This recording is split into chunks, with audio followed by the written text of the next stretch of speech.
ramp up criminal justice. There have already been hundreds of arrests. Some have appeared in court this morning. I've asked for early consideration of the earliest naming and identification of those involved in the process who will feel the full force of the law. And thirdly, I've been absolutely clear that the criminal law applies online as well as offline, and I'm assured that that's the approach that is being taken. Whatever the apparent motivation, this is not protest, it is pure violence, and we will not tolerate attacks on mosques or our Muslim communities. So the full force of the law will be visited on all those who are identified as having taken part in these activities.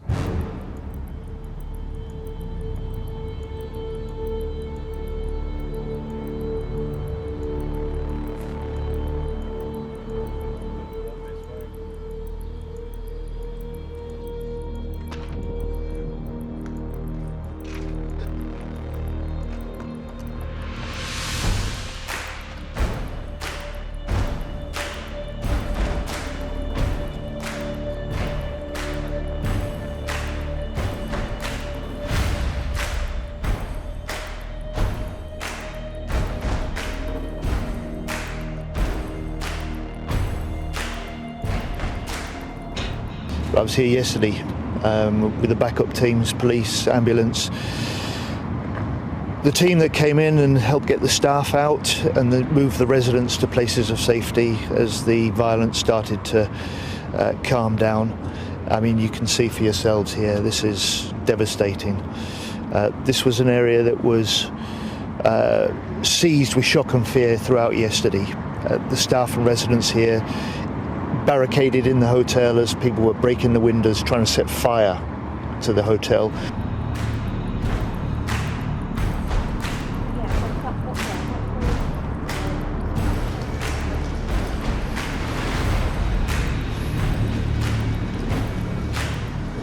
It's our duty to make it safe for asylum seekers, safe for local residents, and the police, hats off to the police. They faced an unprecedented level of disorder and violence. They took injuries. They were doing that to try and protect all of us, and I thank them for the work that they've done, and my thoughts are with the injured police officers and their families now.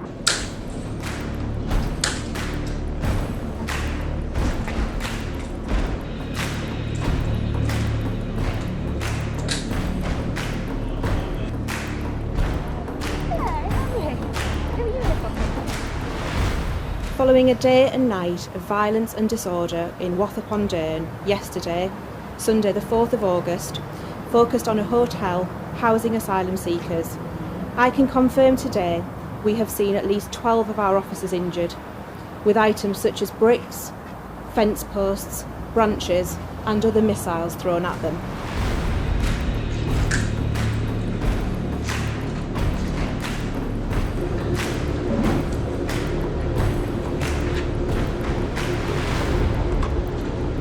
So far we have had 6 arrests, 1 in Sheffield and 5 in Rotherham, with 1 person already charged and before the court this morning.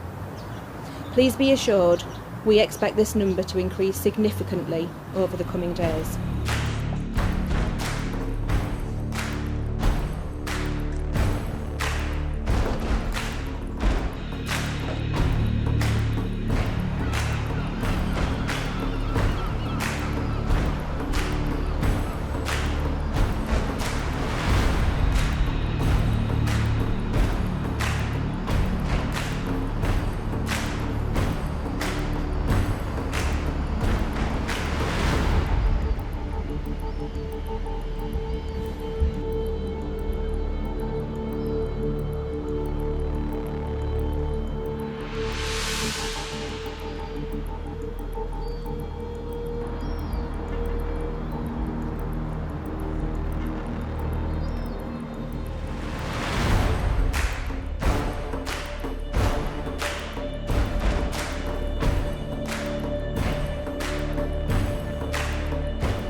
A 17-year-old male has been charged with murder for the deaths of 3 young girls in a violent knife attack in Southport, according to police on Wednesday. The attack has sparked sometimes violent protests in Southport and now in London, seemingly fueled by false information online that the suspect is a radical Islamist migrant. The latest one, just outside the Prime Minister's residence at 10 Downing Street Wednesday night, with thousands shouting, "Save our kids, we want our country back," and "Stop the boats," as well as English football chants. However, police say that the suspect was born in Britain and had no links to terrorism, and the 17-year-old, who cannot be named for legal reasons as he is under 18, will appear in Liverpool Magistrates Court on Thursday. He was already in police custody on suspicion of murder and attempted murder after the bloody rampage on Monday at a Taylor Swift yoga and dance workshop. The 3 girls killed were aged 6 to 9. Merseyside Police Chief Constable Serena Kennedy stressed on Wednesday authorities were legally restricted in what information they could share about the suspect. We remind all concerned that criminal proceedings against the defendant are active and that he has a right to a fair trial. It is extremely important that there should be no reporting, commentary or sharing of information online which could in any way prejudice these proceedings. Kennedy also sought to assure Southport residents that they were bracing for further violence in the days ahead. The day after the stabbing, there had been violent clashes between protesters and police in Southport, amid online speculation over the suspect's origins, resulting in injuries to over 50 officers, with police arresting more than 100 people for related offences. Police believe they were supporters of a right-wing, anti-Islam, anti-immigration group. The office of British Prime Minister Keir Starmer said he will meet senior police leaders on Thursday after the clashes outside his Downing Street office and residence, and that he'd used the meeting to, quote, offer them the government's full backing following multiple high-profile incidents of extreme violence and public disorder on our streets.